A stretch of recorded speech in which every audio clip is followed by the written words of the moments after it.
नमस्कार. आपल्या सगळ्यांचे सोशल महाराष्ट्र न्यूज चॅनलमध्ये हार्दिक स्वागत. चला वळूया तर एका नवीन बातमीकडे. आजची बातमी. धुळे स्थानिक गुन्हे शाखेने धडक कारवाई करत दोंडाईच्या शहरातून एका अट्टल मोटरसायकल चोरट्याला त्याच्या विधी संघर्षग्रस्त साथीदारांसह ताब्यात घेतले आहे.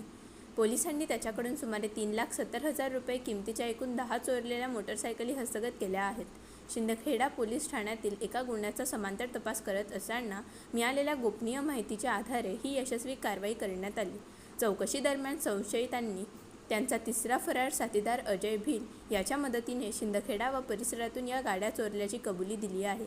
या कारवाईमुळे मोटरसायकल चोरीचे अनेक गुन्हे उघडकीस आले असून पोलीस अधीक्षक श्रीकांत धिवरे यांच्या मार्गदर्शनाखाली LCB पथकाने ही कामगिरी केली आहे. दिनांक 25 सप्टेंबर रोजी शिंदखेडा पोलीस ठाण्याच्या हद्दीतनं एक मोटरसायकल चोरीला गेल्याचा गुन्हा दाखल होता.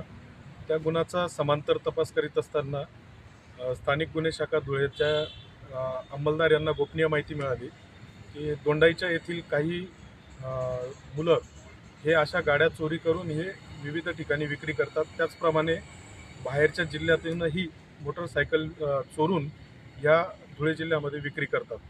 त्या अनुषंगाने दोंडाईच्या येथील मुकेश संजय पवार व दोंडाईच्यातील एक विधी संघर्ष बालक असे यांना संशयावरनं ताब्यात घेऊन त्यांच्याकडे विचारपूस केली असता त्यांनी मोटरसायकल चोरल्याची कबुली दिलेली आहे.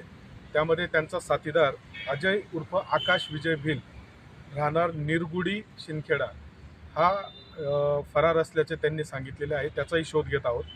या तिघही आरोपींनी चांदवड, मालेगाव तसेच धुळे जिल्ह्यातील शिंदखेडा दोंडाईच्या या ठिकाणाहून मोटरसायकल चोरी केल्याची कबुली दिलेली आहे. अशा एकूण 10 मोटरसायकल आपण ताब्यात घेतलेल्या आहेत. त्यामध्ये शिंदखेडा पोलीस स्टेशनचे 2 गुन्हे उघडकीस आले आहेत. चांदवड पोलीस स्टेशनचा एक गुन्हा उघडकीस आलेला आहे. त्याचप्रमाणे मालेगाव तालुक्यातील आझादनगर पोलीस स्टेशनचा एक गुन्हा उघडकीस आलेला आहे. इतर मोटरसायकलबाबत माहिती घेऊन ते कोणत्या पोलीस स्टेशनला गुन्हे दाखल आहेत का याचा तपास सुरू आहे.